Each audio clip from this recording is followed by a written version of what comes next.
Today I'm going to talk about Love and Hip Hop Atlanta Season 5, Episode 10. I was able to watch it early. Shout out to my bro Woodrow for sending me, showing me it on on Facebook. It was on Facebook. I think the page is called All About TV or something like that, and they shared it, so we got it early. If y'all want to go watch it on their channel. Um, it started off with her name, Arian, and I'm sitting there like Arian is like one of the most underpaid people on Love and Hip Hop for her to start the show off. Okay, but she starts the show off because she wants to meet up with D. Smith and Betty Idol about working with them about music. And we all knew how that went last time. First of all, yeah, okay, it went bad, but it went bad because of you. You wasn't prepared. You talking about you was sick and all that kind of stuff. So that's why it didn't go right. But she swears she been singing for a long time and all that kind of stuff. So maybe she'll surprise us this time. But yeah, she wants to work with her. They were starting to talk about what happened with Bam and all that kind of stuff, but then that got shut down. And D. Smith threw shade at K. Michelle talking about people, whoever want to work with her, got to be crazy or something. And I'm like, we know who she is. We don't know who you are. I don't like her. I please don't never start the show with her or her little sidekick dog ever again. I don't even care about them. Tammy meets up is Tammy, Bambi, and Deb is at Tammy's house, and they're talking about the drama that happened with D. Smith and them coming for Bam, and Bam was just like, I don't understand that. Like, they just came for me hard as soon as I walked in because Arian walked her over there. But in Arian defense, you know what I'm saying? Arian didn't know nothing that had went down. She didn't know what had went down with Kay prior because she excused herself and went to the bathroom. And then you come back from the bathroom with somebody else that they don't like and it goes left. So, yeah, so that kind of wasn't Arian's fault. But I understood where Bam was coming from. Like, this girl coming at me, and if I said certain things, then I will be looked at in the transgender community wrong. A lot of people will be offended, and that ain't what she really trying to do. But that bitch is coming at her, so, bitch, all bets is off. I'm like saying, like, I felt where Bam was coming from because D. Smith was out of line coming at her, especially when she called her transgender, knowing she wasn't transgender. Like, bitch, you get what you get, and that's like not even no shade to nobody else, only shade to her. Um, but they also talked about Deb wanted to do this panel for her little no bullying thing on the internet. So she wanted to do this panel. She wanted everybody there. She even wanted to invite D. Smith and Old Girl. And they like, why? And Tammy is like, why? How you gonna have her there and she's a bully? Like, you know what I'm saying? So I don't consider her a bully per se, because bitch, I wasn't scared of her and nothing like that. So I wouldn't call her a bully, but I would say that, I didn't think nothing was going to come out of that panel talk with all of them there, knowing they hadn't worked out things prior. Things was going to be said. So I didn't think that was the time or the place for all of them to be in the same room together, knowing shit wasn't resolved. But I did understand where Deb was coming from of everybody have their own stories of being bullied or whatever. I have never been in a situation where I have been bullied, but I have been in situations where I have seen people get bullied. So I felt like I have to defend them because I wasn't going for that shit. So it would get me caught up in a lot of stuff. But I do, know people that have been bullied, and that shit ain't cute. That shit just not fucking cute. So I like the little, foundation and stuff, the cause that she is putting out there, how she is trying to promote this, because it's people don't understand that they words can hurt. They don't understand what they type to people on social or about people on social media can really hurt. That's why I never really try to go in on these people on the show. I might go in on their actions on the show, but I never really go in on their looks and stuff like that, because you never know what a person is going through and stuff like that. So I like I said, I'm here for the little no bully posting, whatever that shit, the no RIP. I'm here for it. Um, so yeah, Scrap and his son, they have a photo shoot in KK studio where all the stolen goods are at. No, I'm just saying. She said that that's where she's doing videos, pictures, and people, all whatever. Like I said, all the hood trap niggas can come and pay a little fee for room. But I wonder if she still got it or did they raid it. I'm just saying. Um, but yeah, he has this photo shoot with his son. Then he want to talk to his son afterwards. He talked to his mom, but then he talked to his son about him going to jail, and it was so sad, especially when the little boy started crying and saying he didn't want him to go anywhere and stuff like that. But like I always say, it's consequences to your actions, and you cannot say, "Oh, they're taking me away from you." You took yourself away from your son with your actions. So don't blame nobody for yourself. That's what's wrong with people when they get caught up. They still be blaming somebody else for what they did, and that's what he doing. But like I said, it was a sad situation to see him have to even tell his son that he has to go away from him. Next scene was Deb and D. Smith. D. Smith went to go talk to Deb because Deb wanted to talk to her about the no bullying panel and wanted her to be on there. So she was telling her how her son had committed suicide and how she had this cause and she wanted her to be a part of it. And because first the little bitch D. Smith was making even shade before she even went in the office, talking about she don't know why she going here and all this kind of stuff, and she heard about her in the industry, and I'm like, what you heard? What are you saying? Um, but yeah, so she was real skeptical about going in this meeting until Deb started talking about her son and telling her about this panel. So she was telling her how she wanted her to be on there, but she didn't want to make it no drama. Then they start talking about the whole situation with Tammy and her drama, and she was like, it wasn't me, it was between her and Betty. And they were talking about walking the interview. She was like, maybe he need an interview coach.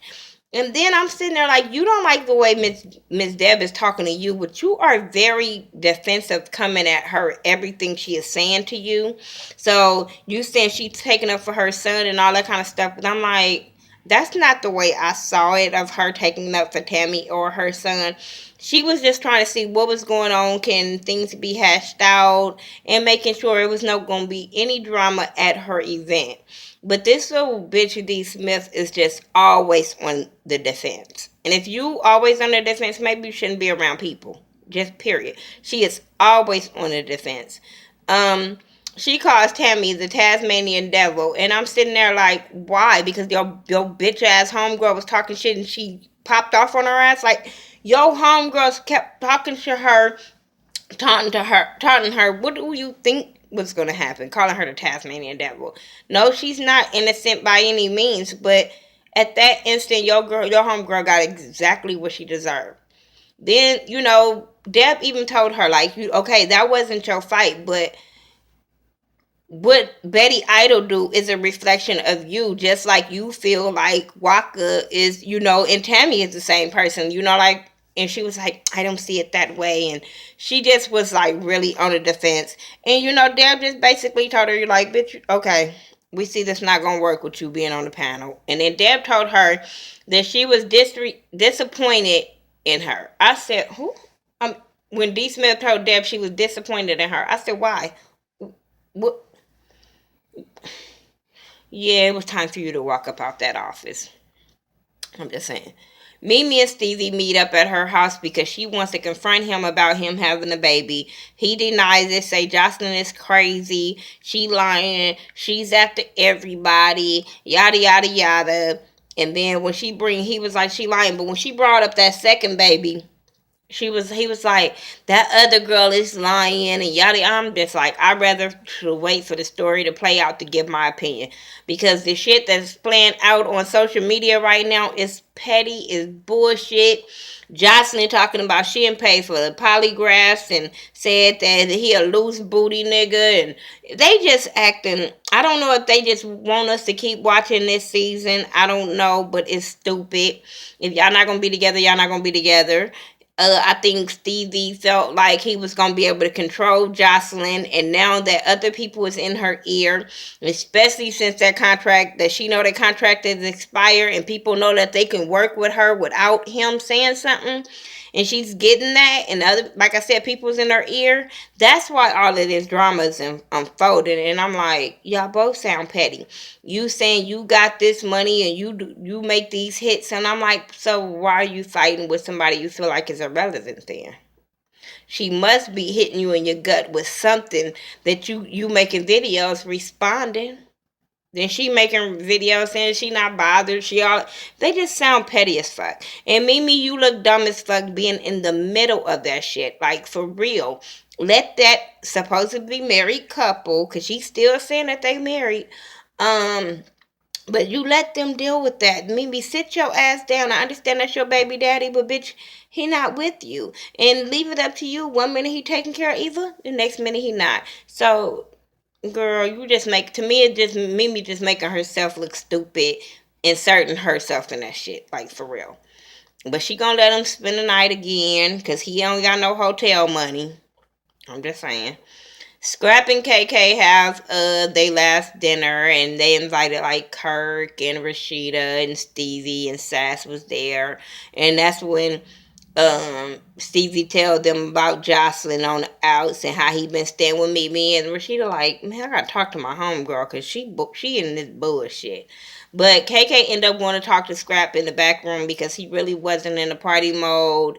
You know, he's still feeling some kind of way about leaving his son, and she's talking to him, telling him, don't worry about the family. You know, you need to go up in there and do what you got to do. Don't think about nobody. You focus on you and saving your ass. That's all you need to worry about. So she makes him go back out to the party, and everybody lets him know that they got his back. Don't worry about it. Don't worry about the little boy. They got him. So I'm like, okay, cool. And y'all notice that KK and KK and Tommy not cool no more. She said she threw shade about Tommy being, worrying about drinking more than she worried about anything. I said, hmm. Then and she was cool with him dating Carly. When they had that conversation, she was cool with him dating Carly, saying she like older women. He was like, Mama, you was cool with the last one, and you see how that one got at me. So, but he cool with Carly, she cool with Carly, whatever. Um, Moving on from them because I was stupid. But anyway, oh, Stevie said he ain't telling um Scrap about Tommy coming on to him and trying to give him the goods. I'm like, he already know. Apparently he don't give a fuck about the bitch that he didn't even bring it up. Arian, Mimi, and D. Smith meet up and sat down and talk about her music. Betty Ida walk up. Mimi like, wait a minute. I knew I was meeting up with her, but I didn't know I was meeting up with this other bitch. She got beef with my homegirl, Tammy. So Mimi bring up the whole thing with Tammy, like, if you guys can y'all talk it out or whatever, since, it wasn't really that much or whatever. And homegirl still worried about homegirl pulling her hair out. I'm like, bitch, you talking about you didn't get your ass beat, but you are still worried about your hair getting pulled out. But she was like, and then D. Smith met up with Deb. So they like, damn, what happened with you and Deb? So she was saying how Deb invited her about the panel and how it went left, and she played the victim in that whole conversation. And they like, really? Like, Deb? Like, really? Because she was saying how Deb was taking her for Waka and all this kind of stuff. And I'm like, girl, okay. Um, no. When that bitch D. Smith did Deb's voice, but in a man voice, I fell over and said, see, bitch, you are totally out of line. I can't wait till Deb say getting that ass at the reunion. I'm ready for that, because, bitch, you are way the fuck out of line. Then she said Walker should be an example and they shouldn't give an excuse for him. And I'm like, whatever. But I explained why I say whatever at the end. Scrap is praying with his kids, his nephew, his son, his nephew, his brother, and they're having the little last prayer and last time together, and they put the boys to sleep, and they just have a moment of the brother saying that he got his back, he gonna take care of the little boy, he gonna make sure he's straight. Him and Tierra get along, so he'll be able to take him to school. Just letting his brother know that while you down, I got you. So Deb has this panel. I wrote notes. Deb have a panel. It's Mama D, it's Tammy, Deb, this guy named Anthony Antoine McWilliams, I think his name was. And if it was somebody else, then I forgot. I'm sorry. But Carly Red was there. They wasn't. Her and Bambi was there. They went on the panel. They was in the audience, and they was just talking, and they were saying, everything that they have went through about bullying and about the little boy dying and all that kind of stuff. They had other people stand up and talk about being transgender and what they had to go through, in the church, and how the church can criticize being gay or trans or whatever. If you ain't like the so-called Christian church, they could be judgmental. So everybody was saying what they was going through, and then while Deb was talking, D. Smith and Betty Ida walked in. And so Tammy takes it upon herself she was talking, throwing shade about, people wanting compassion or whatever, and she was saying something about educate, you know what I'm saying? Not people can have their own opinion and stuff like that. While could, have his opinion. And which I totally get where she's coming from. Okay, there are people that don't bash, but they don't agree with the lifestyle. That's their opinion. That's them. That's how they are. They were raised, whatever. I respect that. I don't respect people that bash people, always got to say something negative, just that. And I think that's what it was with Waka. He just don't he just, that ain't for him. That ain't what he cool with. That ain't what he down with. Okay. And D. Smith feels like, well, he should just come out and say, I like y'all cool. And Tammy is like, but that's not how he feels. So why would he say that if that's not how he feel? So when Tammy said something, and then they gave the floor to the audience, and D. Smith get up there about what she had went through, and people need to have compassion and understanding, just listen. And I totally got what she was saying. But Tammy, for some goddamn reason, like I said, they should not have all these girls in the same room without talking about things, because it was gonna go left. But Tammy started, felt some kind of way about what D. Smith said, so she started explaining about how she has to explain this to her daughter. And as a mother, I totally get it. I totally understand where she is coming from. And I'm not trying to offend nobody at all whatsoever. But the same thing she has said, I have said also before. And like I said, I'm not trying to offend nobody, but I have kids also. And it's hard. When I have not explained the birds and the bees to them, it's hard to explain to them certain things without giving away certain things. And then them being young, my kids are young, my kids are 9 and 10, my young ones. So when I answer certain things, they want more questions asked, and some things at that young age I don't think that they're ready for. So I understood where she's coming from. A lot of people can say, well, you just need to tell the truth so they don't be judgmental. I teach my kids not to be judgmental towards anybody. People love who they want to love. People be what they want to be. All that kind of good stuff. But some things I'm just not ready to have that conversation with my kids, because when it comes to the LGBT community, it's some things that I don't know. And I don't want to steer them the wrong way and saying some things that could be offensive. And so I'm not ready to have that talk with them until I'm educated on that. And I can't be educated on the LGBT community in one day, because I don't kick it with the LGBT community Q whatever on a daily basis. So when I get with my friends that's a part of that culture and lifestyle and stuff, then I get answers. But then you got to worry about which one's giving it to you, because they can be giving you some shit that they really not prepared for or know the answers to, and they going by what somebody else is saying. So it's just hard. And that's a real touchy situation when it comes to your kids. I'm not having the birds and the bees conversation with my kids right now, so they're not gonna get it. They're not gonna get it. But like I said, I teach my kids to respect everybody, and I'm quite sure that's what Tammy does also. But then here this girl, what she kept on, she was explaining, D. Smith was explaining that trans is nothing, has nothing to do with sexuality. It has something to do with the soul. Okay, you're educating us with that, but at the same time, there are going to be more questions followed with just saying that. You know what I'm saying? So you just don't really want to go there with 9 and 10-year-old kids. Um, Tammy says this is where Tammy fucked up on, said, I felt attacked by you because of my husband, because how you feel about my husband. That wasn't the time or the place for that because I knew it was fit to go left. So Dees was like, Waka has a that's when she was like, Waka has a platform. He should say that he like us, and that's when she said that he doesn't agree. And D. Smith said, and I don't know why they didn't check her on that part, but she said, but Waka's a part of this lifestyle.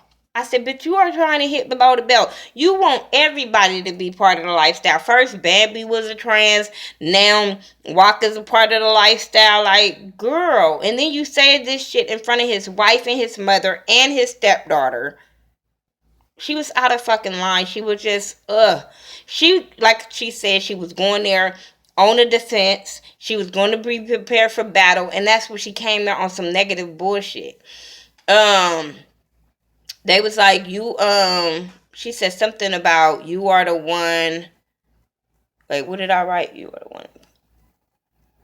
Oh, she said you guys are one. So Tammy was like, well, if we was one, then I wouldn't go through a lot of bullshit that he had put me through. And boy, when she said that, Deb said, oh, wait, now I got to shut this down because I don't want my son's business all out there, because I was like, oop, but it's true. You guys don't, you and your man don't always have the same fucking opinion. So that was so fucking dumb of her. I've said that before. Another trans gender woman got up and was like, y'all not fit to jump on her and gang up on her. And I'm like, bitch, ain't nobody ganging up on her. She got up here on the to address the panel, and the panel was speaking back to her. Shut up. Um, they had to leave. Deb was shut that shit down and was like, we ain't here for this shit. We ain't finna do this shit here. This ain't the time or the motherfucking place. So they left or whatever. And then Scrap, they showed him getting ready for court, praying and kissing his family. Then his family prayed for him outside of the court. It was really, really sad. But I'm like, consequences to your actions. But it was really, really sad to just see him have to even go through that. He had cut his hair at the end. I was just like, wow, you're really going to jail. But I'm like, why did he cut his hair? You're not allowed to have long hair at that jail. You know, I don't know. I ain't a part of that world of going to jail. I don't know. But that's all I have. Mimi is going to confront the baby mama next week. That's all I remembered. Tell me what y'all thought about it. If y'all saw it, if you haven't, wait till tomorrow. Come back and see it. If you want to go see it, go on All About TV on Facebook. They shared it. That's all I can tell you. I don't know the link to it. But I'll talk to y'all later. Follow me on all social media sites by The Ghetto View, THA, not THE. And I will talk to y'all in the next video. Peace.